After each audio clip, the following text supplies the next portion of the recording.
race. So they're, in a sense, going to have to use that health advantage from the Dorn Shield to try and get that going. But Fenerbahce going for an invade, trying to shake things up.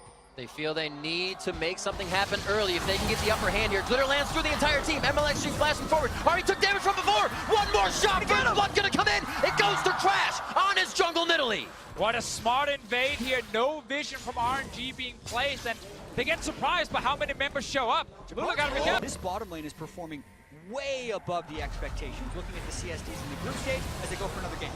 Rosen makes his way down. Remember, Cleanse is still there if he wants to bait it in for Crash. Has to and get it below the minions. They could still get the kill. Crash comes up with another one. Xiaohu standing tall to see if he can get the bounce for the kill, but it's not going to be enough damage. He's just doing what he can. However, Japone now coming into mid lane as Ming enters the fight as well. That's another one. For Ming was that idle, but he did get the Aether Wisp first. A little bit of movement speed. But he gets that shield power back in. Ming coming through. Remember, there's a flash and the cleanse now for Frozen, but he is going down fast. They finally answer back in the mid lane. MLXG. They're going to continue to try and play through this mid lane. Crash trying to defend the turret. There's the flash. A little too close for comfort. MLXG over the wall. And it's Xiaohu going to be storm surging through. With the damage, a kill onto Crash. He has 2 kills, but now goes down. Fight onto Uzi. Beautiful shield and heal from Ming. And animation of mid means there is something bad coming down to the bot lane. 1907 Fenerbahce may not be able to make it out in time. A flash from Japone. He says Wild goes forward to help the team disengage, and he does just that. Beautiful in by Thraldrin. He is in the middle of the fight, but is it too far forward? As Letme's trying to get a bite out of Crime. Gets it with the Vorpal spikes to finish the kill. And now they're going to try to pick up. Moving from top turret to Baron to really change the state of the game. They're going to use it to try and kill Frozen. Flash and flash. There is the Realm Warp. They use it. Frozen goes down, and Uzi gets on the board with the kill. Oh, Japone gonna get chomped down here. Wild Growth is there. Pretty Looks like low. He's gonna use it to stuff himself up. Oh, the shot coming in.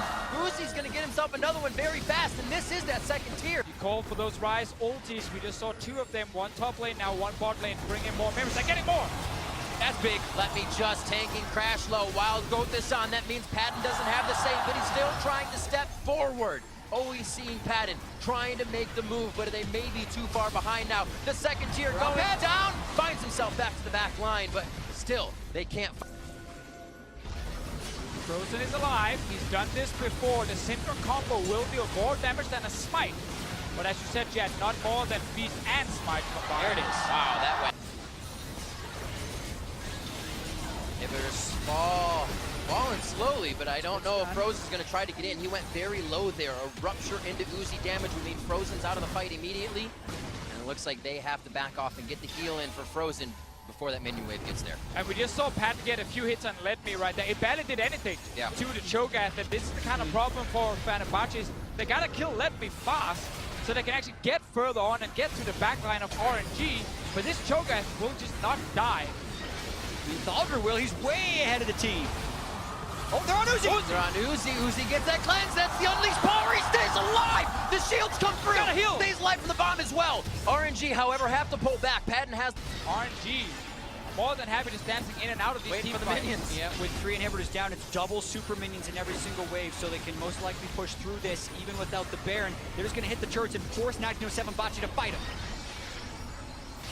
And if they don't fight him, the next is going to die. Let me tanking, but not for long. The turret's even faster. Crash goes down. A few shots from Uzi. Uzi staying alive. Scatter the Weak goes down right at the end by Frozen. They may have to back up. Nature's Grabs come through. A few hugs here for RNG, and they should be able to drop Let Me. He may even say, I'm going down for the team. But wait, they stay. MLXG on the side. Xiaohu on the right, trying to spit in the damage from the machine gun mage, and they are able to tear down 1907 Fenerbahce, where they stand in their base. A 13-3 scoreline, and the nexus for RNG as they start off their 2017 Worlds run with a victory. 38 minutes, 42 seconds. You may say it took them too long, but that's very close to their average game time throughout the LPL team. This team took gold runes on the Janna. They played for late. They even got first blooded by a surprise invade, but still died 3 times the entire game, picked up 13 kills. And in the end of it, it was a decisive victory. Exactly, like we did talk about how RNG normally likes to get ahead in the early game when we watch them in the LPL, but as you said, like there are plenty of games where it is all about late game team fighting in the LPL specifically, so them taking a scaling draft, was not a huge issue for them. They knew, don't play around Uzi early game, let him just farm, camp the mid lane instead from MLXG's side. They got a few kills after also losing a few early. And then we had the big stall moment around the Baron area until we started seeing them go for side lanes with Ryze and with the Rek'Sai. Yeah, they had control of that area around 23 minutes. So that's often too early for many teams to go to Baron as well. And it's almost like as soon as we started thinking about Realm Warp, they started thinking about Realm Warp, because those Realm Warps set up all of the critical picks that gave them the objectives and